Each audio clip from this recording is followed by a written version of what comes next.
Welcome. Hello guys, welcome to my YouTube channel. आज हम unit 6 के पॉवर्टी और उसके टाइप्स के बारे में जानेंगे। तो पॉवर्टी क्या है? Poverty is a condition where people lack financial resources to maintain a minimum standard of living. मतलब जहाँ आदमी कपड़ा रोटी मकान भी अफोर्ड नहीं कर पाए, उसे कहते हैं poverty. In sociological meaning, poverty is also social exclusive, marginalized and lack of power, not just lack of money.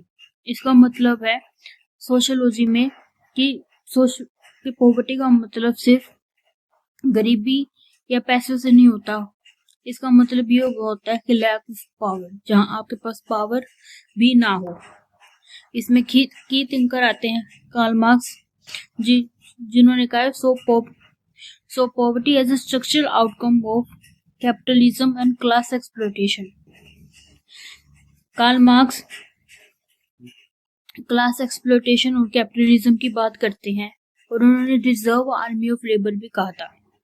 Marks paper link poverty with status and life chances and social stratification.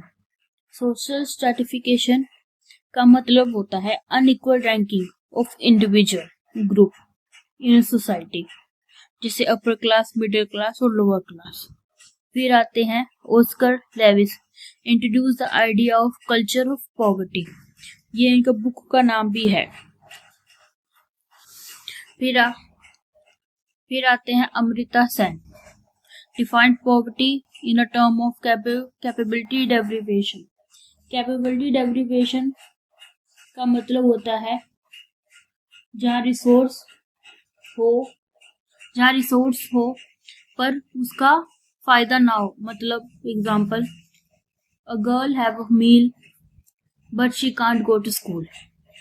मतलब उसके पास खाना है, कपड़ा है, सब चीज है, पर वो स्कूल नहीं जा सकती। फिर हम आते हैं टाइप्स ऑफ पॉवर्टी पर। फर्स्ट टाइप है एब्सोल्यूट पॉवर्टी, जहां पर बेसिक नीड्स भी फुलफिल नहीं हो पाती, जैसे फूड, शेल्टर और वाटर। इसमें आते हैं सीबम रोनट्री, जो अपना फील्ड वर्क करते हैं यॉर्क और इंग्लैंड में। फिर आते हैं रिलेटिव पॉवर्टी। रिलेटिव पॉवर्टी में हम देखते हैं जहां एक लिविंग स्टैंडर्ड को दूसरे लिविंग स्टैंडर्ड के साथ कंपेयर करते हैं। पीटर टॉनसेंट इसकी बात करते हैं। और poverty linked with social exclusion. Social exclusion को मतलब ये होता है कि जहाँ एक पर्सन या ग्रुप को दूसरे सोसाइटी में एक्सेप्ट नहीं करते। Example, Dalit are not accepted और think they are the lower caste in community. फिर आता है सिचुएशन पॉवर्टी। सिचुएशन पॉवर्टी वो होती है जो सडन क्राइसिस, नेचुरल डिजास्टर या जॉब लॉस से होती है, जो एकदम सडनली होता है। फिर है क्रोनिक पॉवर्टी। क्रोनिक पॉवर्टी वो होती है जो लॉन्ग टर्म या जनरेशन टू जनरेशन पॉवर्टी चलती आ रही है, जिन्होंने वर्ल्ड बैंक 2001 में डिस्कस किया था और link to structural inequality by Marx. फिर है रूरल पॉवर्टी। रूरल पॉवर्टी हम रूरल एरिया में देखते हैं because due to limited access to resources, जिसमें एम.एन. श्रीनिवासन, दांडेकर एंड रथ ने rural development of studies in India पे बात की है। फिर आते हैं अर्बन पॉवर्टी। अर्बन पॉवर्टी जो अर्बन एरियाज में दिखाई देती है because of overcrowding and slums. मेलर कार्सन इसमें बात करते हैं और अर्बन मार्जिनलिटी टू कैपिटलिस्ट अर्बनाइजेशन को लिंक करते हैं। अर्बन मार्जिनलिटी का मतलब होता है वहां जहाँ पीपल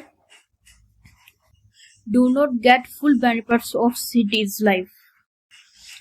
कैपिटलिस्ट अर्बनाइजेशन का मतलब होता है जहाँ city growth based on profit, market and real estate private, not based on equal welfare.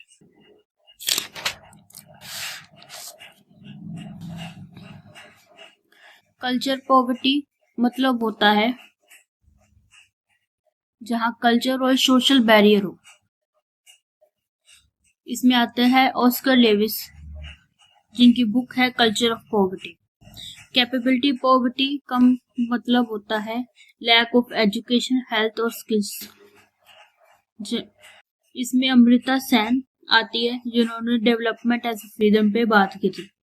Structural poverty वो है जहाँ इनइक्वालिटी और डिस्क्रिमिनेशन पर बात हो। इसमें कार्ल मार्क्स, एजी फ्रैंक आते हैं।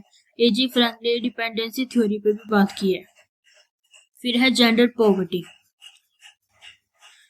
Poverty affecting due to women to gender roles, जहाँ वुमेन्स और मेंस की बात होती है और वुमेन पे ज्यादा ध्यान दिया जाता है।